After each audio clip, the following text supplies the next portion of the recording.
Hey everyone, back in my car. I got my foot elevated right now on my car window. I sprained my ankle over the past weekend, but I'm taking care of myself. I feel good. So I want to get right into it. I just got an email that Alzheimer's is being uh, backed off, essentially, pushed away in studies with mice. So it'll go to humans if it continues to be safe, um, by a molecule that they introduce in the brain. And that honestly, the molecule is not the important part.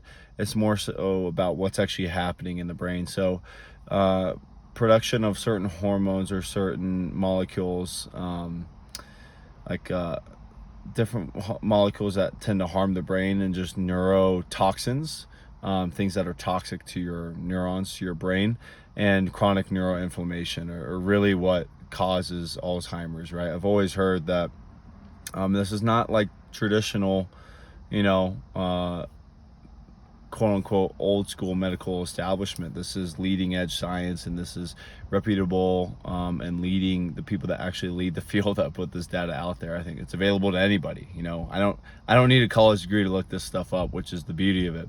I go in prestigious medical journals that have access to anybody, or anybody can access them rather. And I've always seen that the more inflamed you are, the more inflamed your brain gets.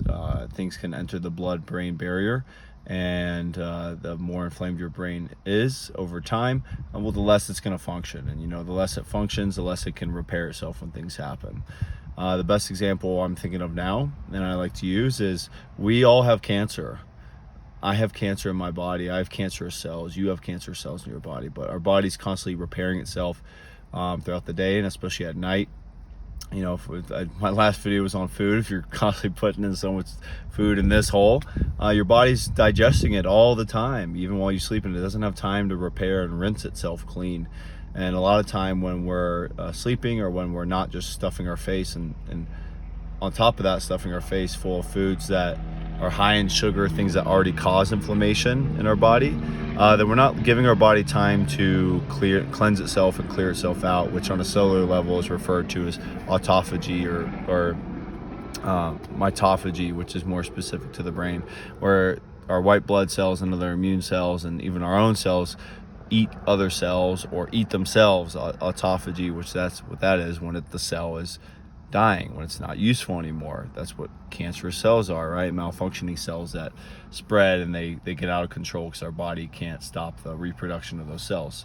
So long story short, we all hear about, reduce your inflammation, and eat this thing, don't eat that thing, and exercise, and 100% that's all true.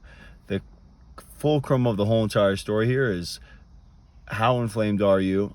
Are you able to reduce your inflammation? Do you know how to reduce your inflammation? Do you even know what's chronically keeping you inflamed? Is it your lifestyle? Is it you not breathing? Is it your food? Is it you not exercising? Is it your stress? All these things play a role, and the sooner you find someone, will either do it yourself, but it does take a lot to actually get clear on it, or find someone that knows what they're doing and is able to help you find out how to reduce your inflammation, or how to keep it under control, or at optimal levels, or decrease it through healthy lifestyle habits, working out, eating healthy fats, eating a lot of leafy greens, eating, you got your extra virgin olive oil, breathing correctly, having good social relationships. Like, these are all things we've heard of over and over that have increased lifespan, excuse me. And if you've heard of the blue zones of the world, the Mediterranean, Japan, where people live the longest, there's a reason why you find a lot of those boxes checked off. Either they're eating a lot of healthy seafood, or they have great social relationships.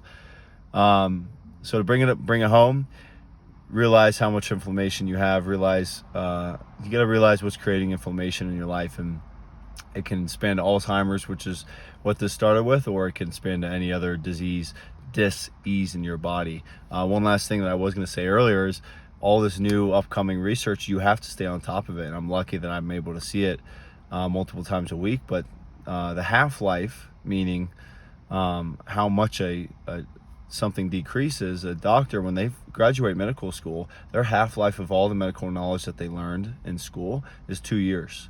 So just in 2 years, it might have even been a year and a half, I read a study about it. Just in 2 years, most of the medical knowledge that they learned in medical school is either outdated or there's research showing that that's may not be the best way. And I think that's a really good thing. We're living in an amazing time with information being spreaded very easily, and the access is the best it's ever been. But at the same time, you got to find someone that's staying up to date. And doctors are amazing people. If you're seeing 20 people a day and you have to deal with insurance and you own your own clinic, you don't really have time to read research. So you do have to educate yourself or find someone that can educate you as well. And that's what I do. It's not all me researching it. I'm learning from people that are smarter than me, but at the same time, I want to learn stuff for you guys from people that are smarter than me. If they are, I don't care how I get it. I want to learn it so I can give it to you because I care about you and I care about helping you feel younger and feel younger longer and not have to deal with all that aging stuff that you really don't have to deal with, especially if you actually know how to control your inflammation. So I know I kind of went off topic there and got deep, but it's really true, and I'm really passionate about it. I think we can live a lot greater lives and a lot healthier, happier, and younger lives than we've been led to believe, or really more importantly that we thought that we could before. I know it's possible, and I've seen it be done, and I'm happy to do it for you guys. So reach out to me on this form of video that you're watching it through, and I'd be happy to help you in any way. Thanks. Bye.